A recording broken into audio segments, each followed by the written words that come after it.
My friend had sex on the sofa under covers while they watched a movie with the girl's father. What do you think would be the most inappropriate place to have sex? Hey there viewer, so glad you can join me for another story time. If we haven't met yet, I'm Andrew, your go-to Reddit narrator, and today's story is gonna be wild. So strap and don't forget to hit that like button and subscribe for more awesome stories. If you do, I'll make sure to send you some white claws. Let's get into the stories. There's a reason Notre Dame caught fire last year. In the sky tubes from Chuck E. Cheese. But the balls stay in the pit. That scene from the ending of Dr. Strangelove where he is writing the atom bomb. On the dropping atom bomb, I'd guess.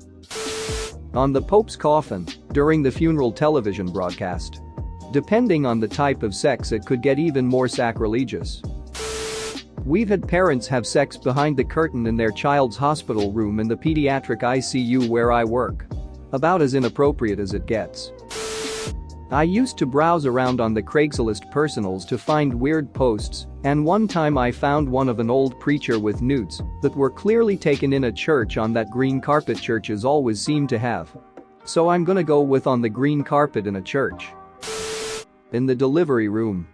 Edit. Fun fact: some midwives encourage sex and masturbation because orgasm are both a natural pain reliever and they stimulate contractions. I believe that is only before the water breaks though. Then nothing can go in because of the risk of introducing bacteria. On the witness stand in the middle of court. Edit. Some of you have brought up a great piece of history known as the impotence trials, where a woman could divorce her husband if he wasn't able to get it up in front of people in court. I just want all of you to think what it would be like to be a court stenographer during such trial. When I was 15, I was dating a Jewish boy I met at summer camp. He took me to his synagogue and we snuck away from the others, went upstairs into a broom closet, and I let him finger duck me. So yeah, I got finger banged in a synagogue and we did it more than once. That seems like a real inappropriate place.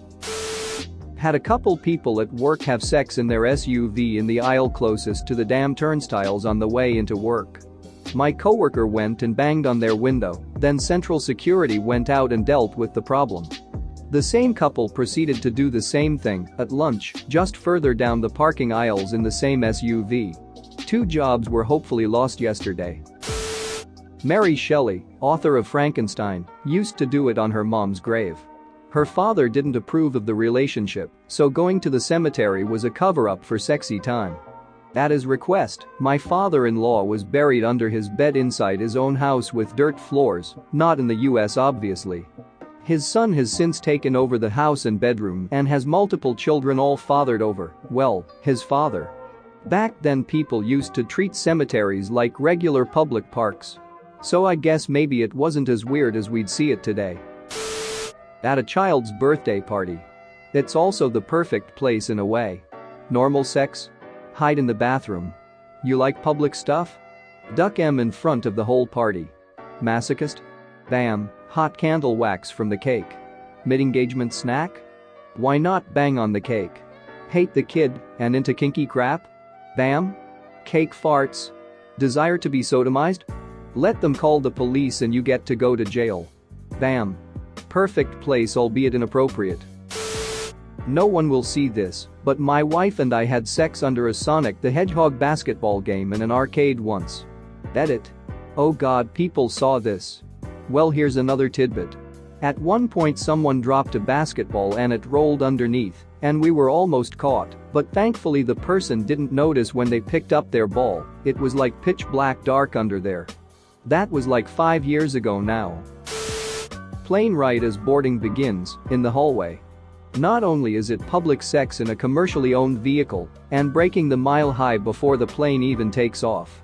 It is humiliating for everyone involved and brings the awkwardness of people being unable to board. Bonus points if security people intervene, causing panic and releasing bomb detection security measures, and thus crippling the airport from takeoffs and landings, and rerouting the whole country's airlines, and delaying thousands of people in their businesses and private affairs. It is inappropriate on 3 levels. One I actually saw happen was a trashy couple ducking in a lake. Water was chest high, in plain view of a lakeside restaurant full of people.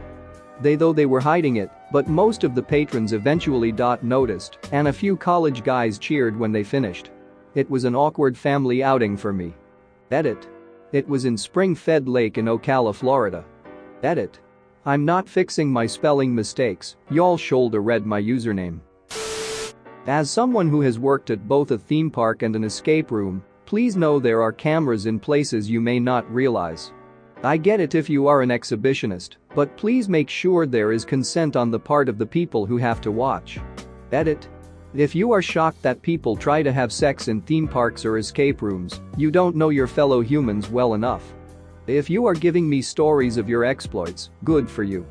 If you are saying exhibitionists shouldn't get consent from the people who are forced to watch before they engage, then you have to come and clean it up afterwards instead. Edit 2. Don't kink shame. There is nothing wrong with exhibitionism, just don't be an asshole with it. The couple had been trying to get pregnant for some time. After a thorough exam, the doctor said, "We can't find anything wrong with either of you biologically speaking. However, I have known cases where simple stress got in the way of conception. Your bodies know what to do. It's really important for you to relax and make sure to make love when the mood strikes."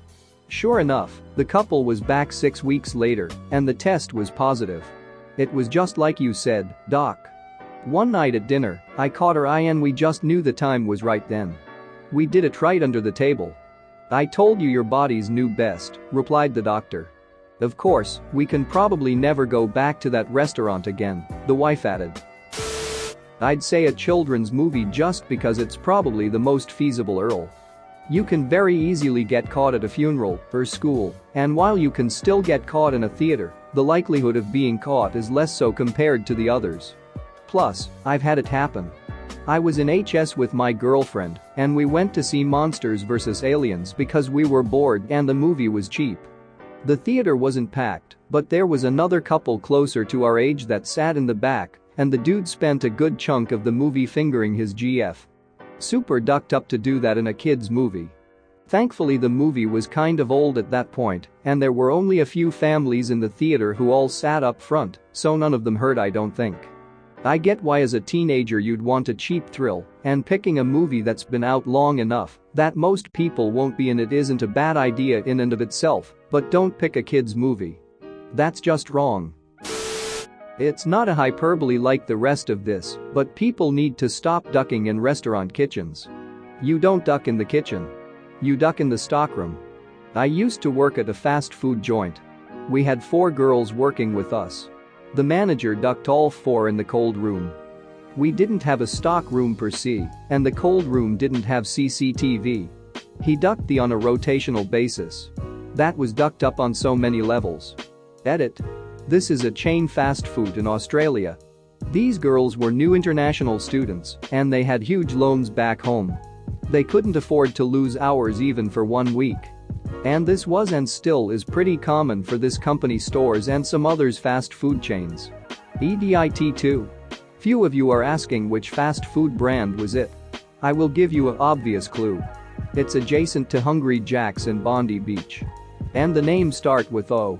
Not that particular store though. I was talking about Brighton Beach store. Elementary school hallway. Mrs. Crabapple and Principal Skinner were in the closet making babies, and I saw one of the babies and the baby looked at me. Ralph Wiggum. I always thought it was just an indicator on how stupid Ralph actually is, being that he gives such a dramatically different and scandalous account of what he saw. Yes, a comment on the unreliability of children's testimony because they tend to embellish or simply record memories that aren't accurate. When I was in grade 6, my friend and I pulled aside a younger kid and told him we were aliens and that we were going to destroy this planet and he could come with us or stay and perish. He asked if his family could come. We said no. He cried and went to a teacher. The teacher approached us and said very nonchalantly, "Chris says you guys told him you are aliens and are going to blow up the earth and that you choked him until he couldn't see that. That didn't happen, did it?" And we reacted like, "What? No, of course not, Mrs. Lutensky." And she walked away. I have no idea where the choking accusation came from, but it destroyed his credibility. My brother once got in trouble for allegedly threatening to turn other kids into robots. The vice principal, who I later found out had a doctorate in psychology, although he never made anybody call him doctor, told my mom and the other kids' mom that the school would act swiftly if it saw any new robots wandering around the school grounds. But otherwise that it would defer any punishment until robots became more of a problem. Thanks for watching. What did you think of the story time? Let me know in the comments below. If you liked the video, smash that like button and subscribe so you don't miss any more story times.